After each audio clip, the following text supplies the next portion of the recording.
This is Dave in Auburn, California, and I'm listening to the E.I.T.H.R with Decal. So, let's start with the E.I.T.H.R.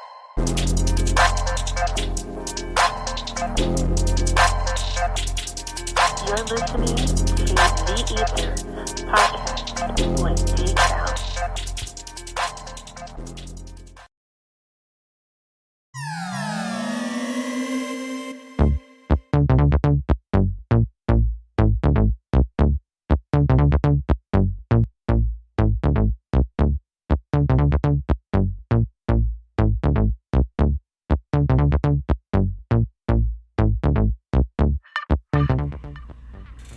And happy Monday, ladies and gentlemen. It's your boy Decal, and I am hosting the E.I.T.H.R podcast, episode number 119.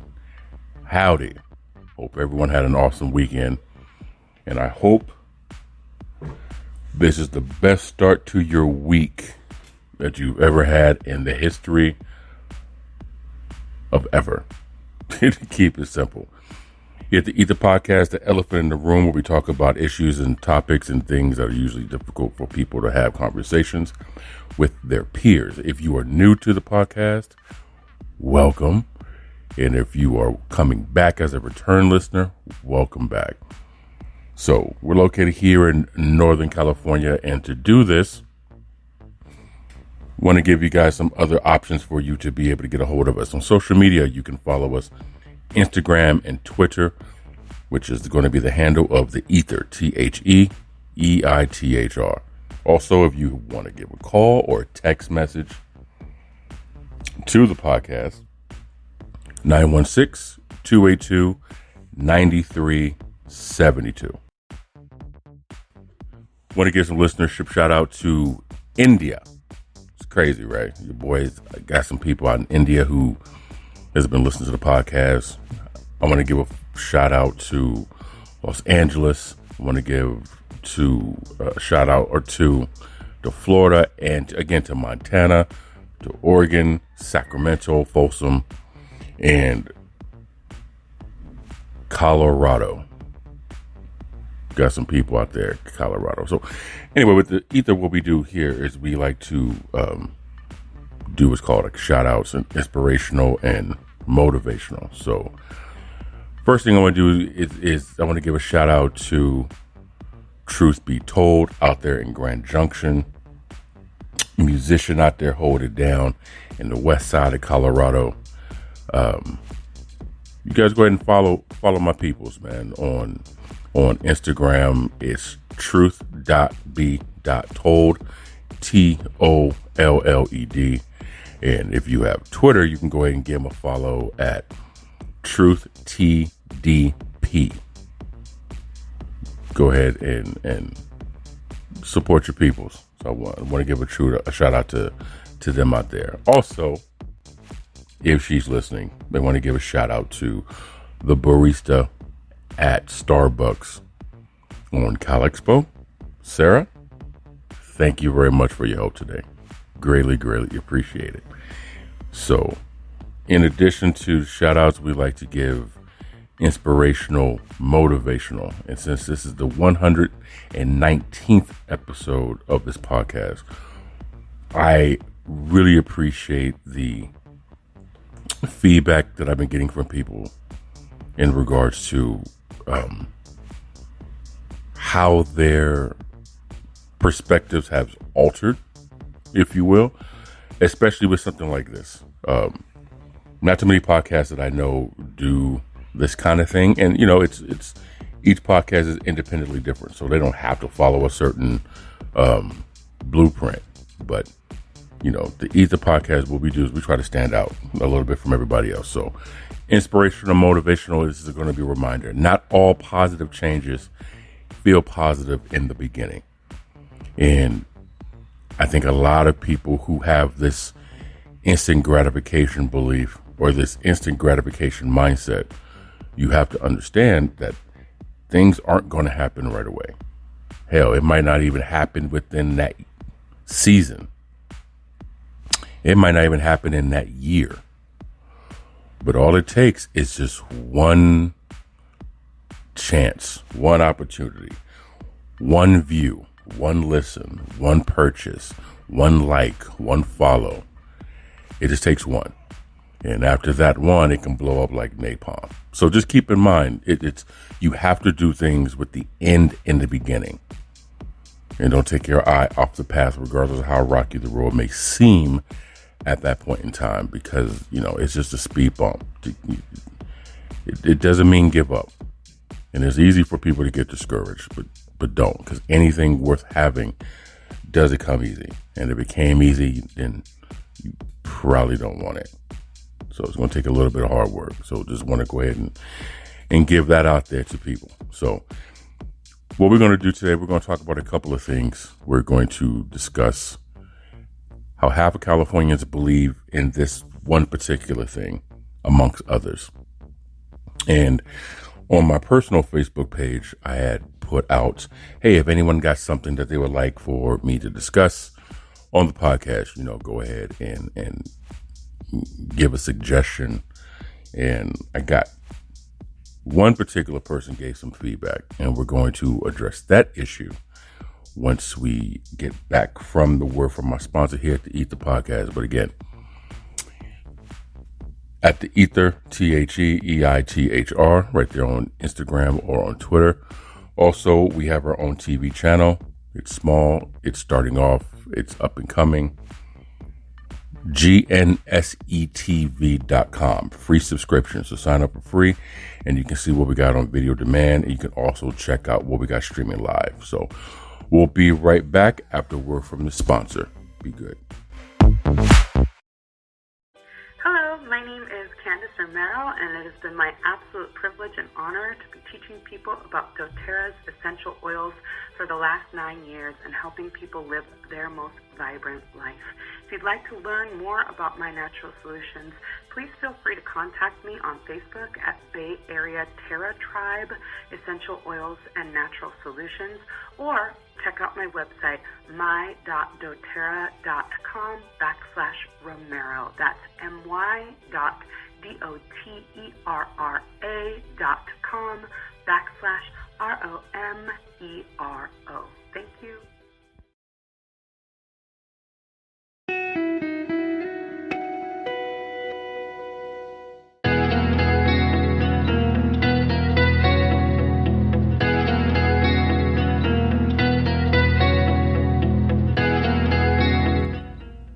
All right, peoples, appreciate you guys sticking around for this. Before we get into that, I just want to share some with you guys real quick. I had a conversation yesterday, last night actually, with the teacher, and some things were, I guess you can say, were reiterated that I already knew, but had to hear it. And coincidentally, I was having kind of like a self meeting with myself yesterday to kind of just gather some thoughts. And for anybody out there, regardless of what your situation is, when you're sick and tired of being sick and tired, that's when you'll pursue the change that you claim that you want. Now, granted, some people aren't looking necessarily for a change in scenery or a change in occupation. They kind of just want a change in energy, change in vibe. But either way it goes, sometimes there's a re-channeling of focus that you have to do. And once you understand there's a re-channeling and focus that needs to be done, that shit can be extremely uncomfortable, because sometimes the change that needs to be done goes against everything that you have been doing for X amount of time, right? On top of that, when you rechannel your energy, you have to put the onus more on yourself, where you need you to be more than you need somebody else to be for you. Because other people will then get this power or this belief that you need them. And it's one of those things, you don't need them, but you want them. You want to include them. You want to incorporate them, whether it's in self-improvement, whether it's in running a tighter ship at your store, whether it's buckle down on focusing and studying and so you can advance in school, or whether it's your degree, or if it's becoming just self-improvement and a better you. Sometimes you create addition by subtraction. And you don't necessarily have to subtract people out of your life, but you might just want to subtract yourself out of theirs because you are the main focal point. You can't help people improve if you yourself need improvement. Okay. Now you can be improving, making those steps to the direction of where you're trying to go. But it's easier for dead weight to move itself than it is for you to move dead weight. And I think and believe that was one of my biggest issues with trying to get people to understand the value of something that they have never seen before. Some people just aren't ready for your growth. So, rechanneling your energy to aim at a different target, a more beneficial target, can possibly help the greater cause of whatever it is that you're looking for. So I kind of just want to put that out there to everybody. Maybe you need to rechannel your energy. So, back at the task at hand. Nearly half of Californians believe in this. And this is an article that I read earlier today. And it's an article from newsbreak.com. And I'll just read in part of what this is. So you guys can more than welcome to find it on your own if you choose to. So it reads, nearly half of Californians believe that the United States has gone too far in its attempt to give everyone equal rights, according to a new poll. The California Community Poll, organized by Strategies 360 and the Los Angeles Times, the Center for Asian Americans Unified for Self-Empowerment, Hispanias Organized for Political Equality, and the Los Angeles Urban League, found that despite most respondents expressing pride in the state's diversity and liberal outlook, nearly half believe that the country is going too far. So, you can read this article on your own. It doesn't necessarily give too many details other than the percentage who believed versus the percentage who doesn't believe and the percentage who's unsure, and how it flipped from one side being more, the other side being less compared to now. Okay. So there's really not much detail into it other than, like I said, this side thought yes, now all of a sudden it thinks no. What's my take on that? It's a very slippery slope. Has California, in particular, gone too far on equal rights? I say yes, it has, with an asterisk. Here's why. Once you start giving equal rights to one group, then other groups are going to feel, hey, what about us? Then you get into the slippery slope of, well, this group is more significant than yours, or we're not as important as them. Then that opens up a whole new discriminatory issue. Has it gone too far? It has gone too far because of what I just said. When you're looking at something such as equal rights, first of all, equal rights should not even be a consideration. All people should have rights. Nobody should have more rights than the other when it comes to a society. Unless it's something, again, there's the asterisk, right? Because someone can always make that assessment on who are you to choose what is and what isn't. But when you're talking about social issues and discriminatory,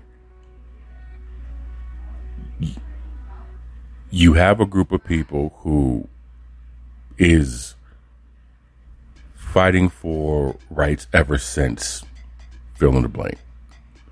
And then you have this one group who's also been shunned because of fill in the blank. I think where the disconnect comes from is when you have, God, this is such a slippery slope. Is when you have the loud minority making the most noise. When the small minority group making the most noise, right? Or you have situation where some people want representation not because they need representation, but because they want representation simply because everyone else is getting it too. So, right, you have African Americans here in America, black people here in America, right? And if you look at the history of the country, it's the only race who was imported, quote unquote, against their will to come to this country. Everyone else picked to come. Black people are the only people whose history wasn't to come here by choice. Well, your choice was either come or die. That was basically it. So, and then everyone understands, you know, the Jim Crow laws and redlining and the civil rights and all that fun stuff, right? Okay, cool. Got it. Now we're also dealing with the situation of reparation. And for me personally, I feel reparation, which means to repair what has broken, which never has been repaired, is overdue.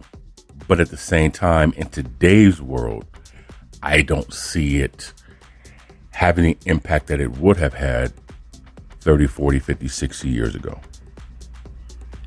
Me personally, I see it as you guys are a little too late with this. And I think that's what's going on with this whole equal rights is we're now in a time where more voices can be heard. So a lot of this stuff that's been delayed for 4 or 5 decades is now being dump trucked on everybody all at one time. And so it feels kind of overwhelming.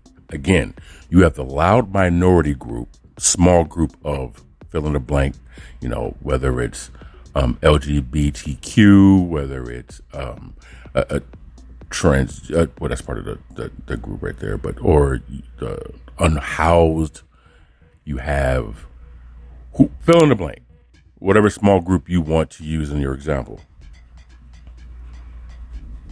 Equal rights, again, is something that everyone should automatically have by default. It's called equal. The problem is the lower you are on the totem pole of society, the less rights you have socially. On paper, we all have rights. Socially, unspoken, the less income you produce or generate, the less rights you are given or respected. So again, everyone's getting dump trucked at once. It's very unorganized. It's very in your face. It's very rushed. So again, has California in particular gone too far? Yes, because we want to be this free thinking, radical, liberating state.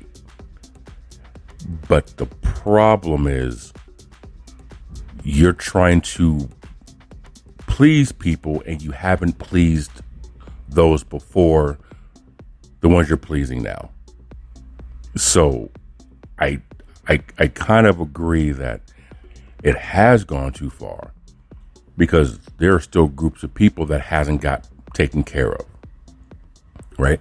And if you want to go on a larger scale, we have a government that's giving assistance to a country overseas financially when there's, all kinds of issues that need to be done domestically within our own country. So I feel whoever's making this decision or whoever's making these decisions, they are so far removed from the true problem. And the most annoying part about that is the people who they should be talking to is almost as if they're being kept from. Almost like our story would contradict the story that they're being told, right? So, again, how do you guys feel about that? What do you say? Do you feel, for those of us who live in California, do you believe that California has gone too far with trying to give everyone equal rights? Do you feel that we haven't gone far enough? Do you feel that, too much is too much? Like this is enough. And if so, respectfully, how do you draw that line? What do you say? What do you do? Who would you exempt from getting, quote unquote, for lack of a better term, equal right? It's a very slippery slope, man. And so, your opinions would be greatly appreciated. Like I said, it's this whole platform for the E.I.T.H.R is to give voice to those who share or voice to those who oppose, in an equal sense, in an equal manner. Equal right on this podcast for people's opinion. All I ask is you keep it respectful. So, another article that I saw this morning was regarding Measure O, and that was something again here in Sacramento, where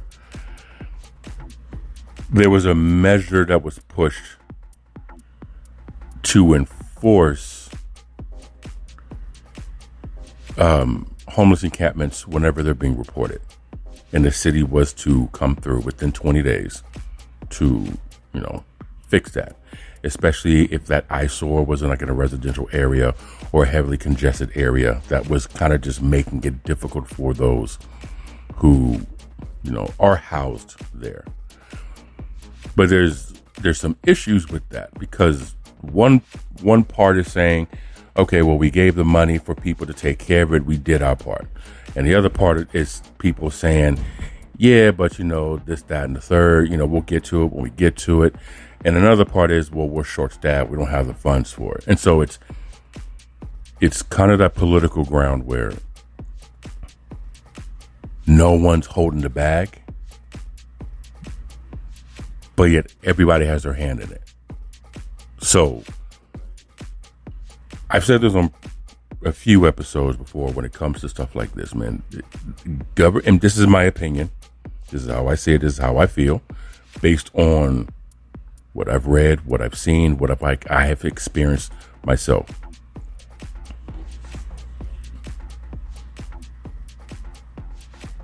Everything is going wrong. You can say everything is going right too, but everything is the government's fault, because ultimately it's ran by them. However, it is the responsibility of society, right? I remember a few years ago learning or hearing about the government's job isn't to fix or repair. Their job is to regulate. That's all they're doing. They regulate it. They try to put out as many fires as possible before they turn into brush and forest. So they try to just nip it in the bud. Society, in my opinion, is more responsible for these problems than the government. You have to understand the way I see it. The government sees itself as the parent, right? Or as we call them, big brother. We're the little brother and sisters, right? We're the children. We are the ones who don't know what we want. They have to make these decisions for us because in their eyes, we are incapable of doing such. Now, the problem is when you turn on the news or read an article or watch something on a clip on social media, we do shit that proves them right, which causes them to sit back and say, see, this is why we don't listen to them, because they don't know what they're talking about. Granted, sometimes the camera that's pointing at the drama is not controlled by us. And sometimes they pick and choose the drama versus looking at the good. That's part of the issue as well. However, in many cases, they don't listen to what we say because in their minds, we don't know what we're talking about. When it comes to the homeless issue, and I said this, I believe on episode 117 or 118, it's more mental than it is anything else. It's more of a mental disorder with a lot of people who are substance abusers. Their mindset, their way of thinking isn't the same. So to rely on the U.S. government or any government official to come and fix a problem that they can't relate with, the only thing they know how to do is force, because that's what works for them. And they have the law to back them up on that force. I feel the neighborhood should take care of that. Here's what I mean by that. I depending on where you live, I'm just making up a situation, right? So let's say you live in a neighborhood and there is, some homeless issues and some garbage and littering issues and a bunch of eyesores all over the place, right? What I would do is I would consult with some of the elders in the neighborhood and kind of create your own neighborhood panel, unofficially, of course, and have some youth, have some middle age, have some elder people on this panel, and you bring issues to them and everyone kind of work hand in hand to fix the issue, right? You guys can even create shirts that say the neighborhood on the shirt, and parents take your kids out and you guys go and sweep and you go and pick up litter and you go and do these things on the block, right? You see something broken, something minor, something that doesn't necessarily require a permit, you go ahead and repair that for that neighbor. You fix that for the neighbor. Your neighbor needs food, everyone kind of pitch in, do a potluck, something for the neighborhood. When it comes to the unhoused individuals in your spot, my suggestion is maybe once a month or once ever so often, have like a little cookout, right? Have a little cookout for them, invite them, hey, listen, I know you guys are probably hungry. You guys probably, if you choose to not have the children present because of whatever reason, I get that. But go like maybe to a park or something like that and have the people there barbecue and invite them, right? Because in many cases, they've formed this mindset that society is against them. They're castaways, society, this, that, and the other, right? Okay, cool. So now that you embrace and you bring them a hot plate, everybody knows, man, the best time to get in somebody is when they got a full belly, right? The best time to get at somebody, to talk to them, is over food. That's how discussions happen, right? And so you have this meal, and then you kind of make a pact with them within your neighborhood. And again, this is my opinion. This is what I think would work. You feed them, you give them water, right? Go someplace where there's a porta potty. That way, that issue is taken care of. You ain't got to worry about that. And you kind of tell them, it's like, listen, we understand life is rough. Decisions were made, by whomever, and your situation is whatever, cool, whatever. We're not judging that. All we ask is this, man. We have to live here just like you do. So if you're going to be here, All we ask is you clean up the mess that you make in our neighborhood. You feel me? Do that, right? So if you guys have like a vacant lot and you see the encampment in the vacant lot, okay, unofficially within your neighborhood, you guys all kind of agree, okay, is that what y'all kick it? That's your apartment complex, right? That's your gated community, that empty lot. Cool, that's where you live. We just ask, when you're not on your lot, you help clean up ours. And ever so often, we will give you food. We would give you something, right? I kind of see it as you're making an arrangement of, if you clean, I'll feed. And again, and you kind of remind them, listen, we want to work with one another so that way there's no problems with us, there's no problems with you. Whenever you got to go to the bathroom, the porta potty's over there. I think, feel, and believe in my sight, if an establishment sees you working with the unhoused and them out there putting in work to keep the neighborhood clean, the establishment itself, like the gas station, is more likely to allow them to use the restroom. Granted, you don't want that messing up your money and scaring people away and not using the restrooms if they can't keep the restrooms clean. So if you are the owner of an establishment, you can work, again, this is my idea, and this is something that you guys can work out on your own, because if you talk to the suits, they're against it. But you can sit back and say, listen, man, we got some leftover sandwiches, right? All we're going to do is throw them away. So here's what we'll do. You go ahead and do this, that, and the third. You sweep here, you mop there. You know, it doesn't have to be inside the establishment, y'all. It could be out in the parking lot, right? You go ahead and do that. You know, and we'll hook you up with a couple of sandwiches or taquitos or a large soda drink, or whatever. You know, make him have at it. Most of the time, they just want to be respected and treated as human beings, even though they're in their situation. When it comes to government and stuff like that,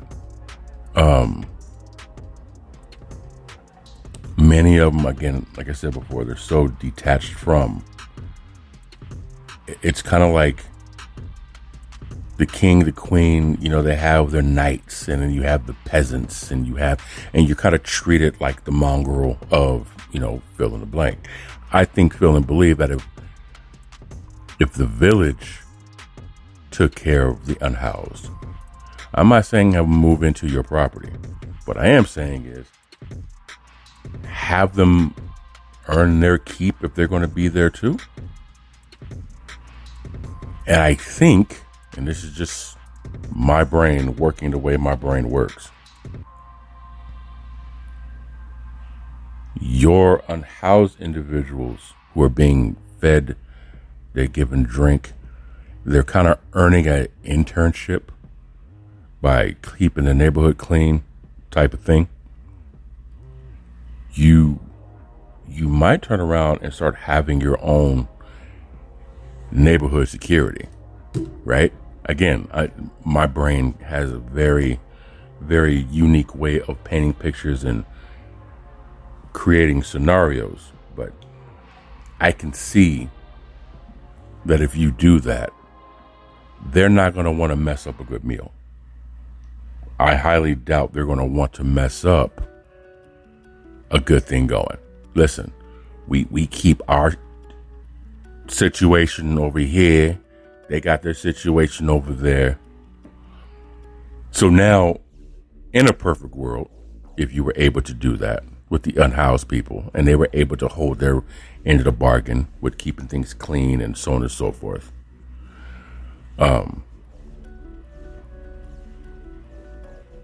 the government really can't say anything to you, right?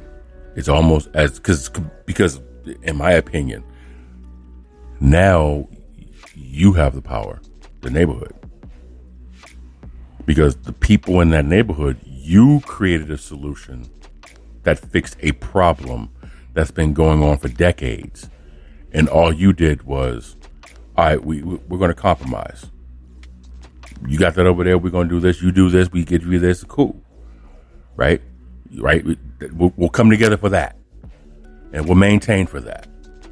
And so if there's anything that goes wrong in the neighborhood, everyone looks out for one another because everyone's kind of like the bumper sticker would say, everyone's coexisting. So now, if anything bad goes on in the neighborhood, everybody's looking out for one another.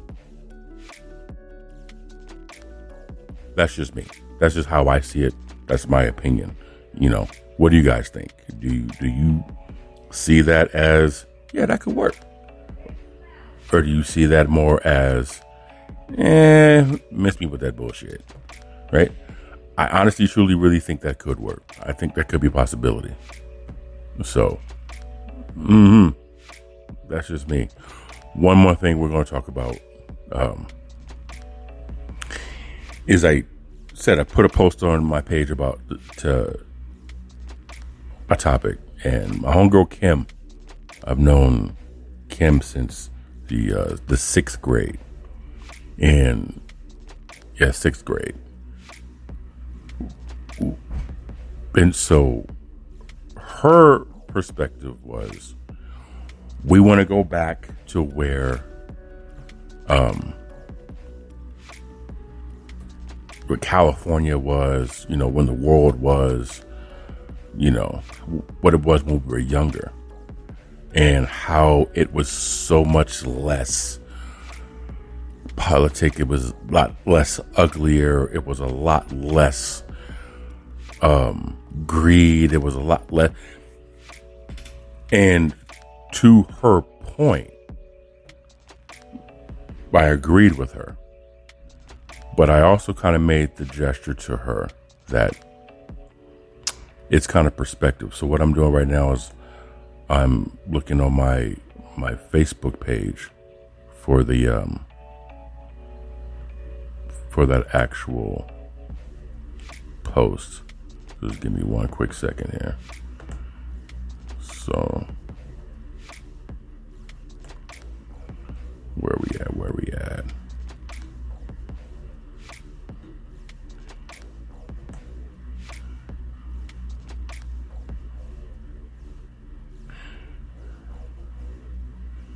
Okay. So I'm basically going to read the conversation so you guys can kind of see where it started and where it ended. It was a pretty good conversation. I can just tell that it didn't go in the direction that my peoples wanted it to go. So in the post, I said this: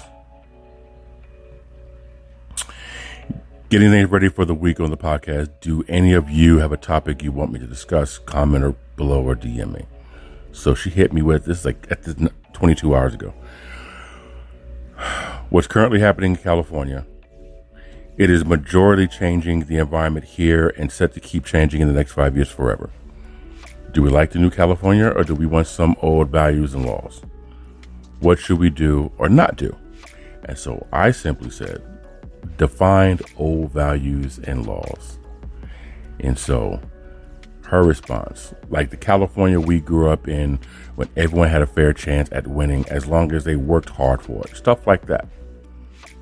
See, the belief we grew up on is just as subjective as one we're living in now, I said. It all depends on the view, quote unquote. Because we got to ask, what is different? Or has it always been this way, but now with more eyes, quote unquote, cameras watching? It appears like my Facebook has got stuff going on in different order. So she says, And I said, I seriously like your engagement, though, and bringing the topic. Sincerely, thank you. Keep it coming.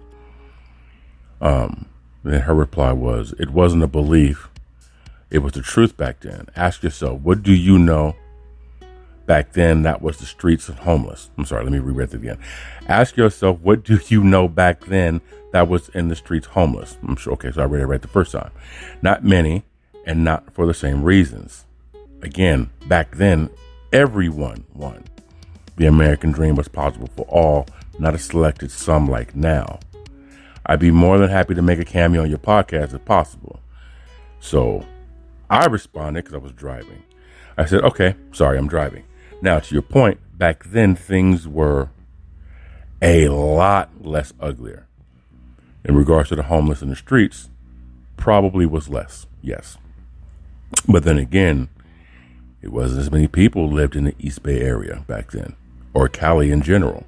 Cost of living was much less, yet it was significantly higher than when it was when we were elementary, right?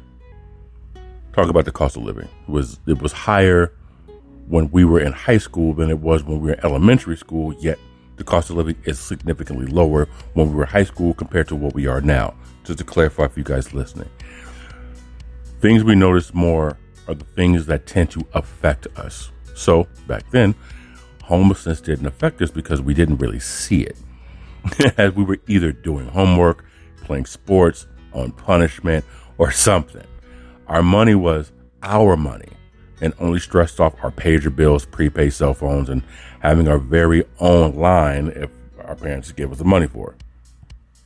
The dream was, and still is, possible because nobody understood back then the nightmare adulthood and the real life truly can be. I myself still hold on to the perspective that you're adamant about.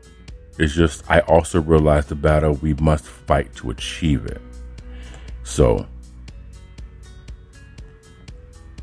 she kind of goes on to talk about how nope, not that simple. Back then people were less ugly inside. They had heart. America still had heart and soul. My father and I discussed homelessness and assisted many people out of the street since the early 1980s. He gave them jobs. I keep his heart and his open mind. My family had more money than God at the time, and I still went on and got my own job at 15 and a half and paid for all my own things ever since then. So again, I do know much more about the truth on this topic, whether it was homelessness or to be upper class America. California changes are not for the people at all. It's for privatized non-American ownership of our economy and our people, even our state. Wake up, my friends, and know that you're enabled. You are enabling. Otherwise, it would be too late for you. With all due respect, I have been a mini adult since the death of my brother in '88, as well as lived like one ever since. You just started your perception of the truth, hence why you need someone on the other side of perception of the truth to have just and fair discussion on the topic. So my response was to her, yes, we did. And that's also, we didn't have all the existing negativity in our faces on our phones, laptops, computers, and smartwatches. We were enclosed in our own little Bay Area bubble. Now, the greed has always been there, I kind of went on to say. Into the second half of your comment, I have my perception of the truth because that's the truth I had to live. Your perception is the truth you got to live. So, in other words, in this conversation, which is not funny in a sense of haha, but funny in a sense of like, man, that's crazy, is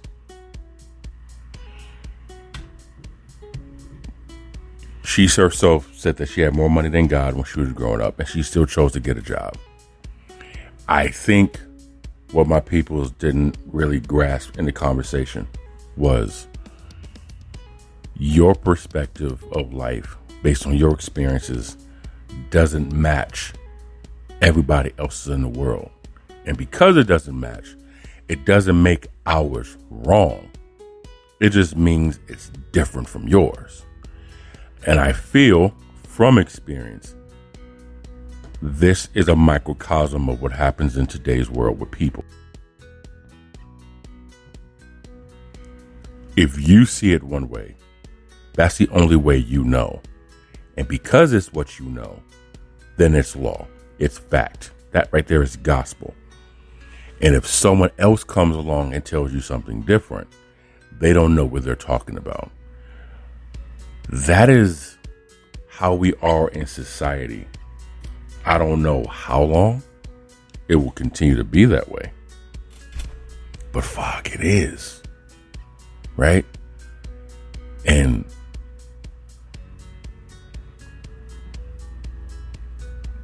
I try to look at everything from the other person's shoes as much as possible. Right?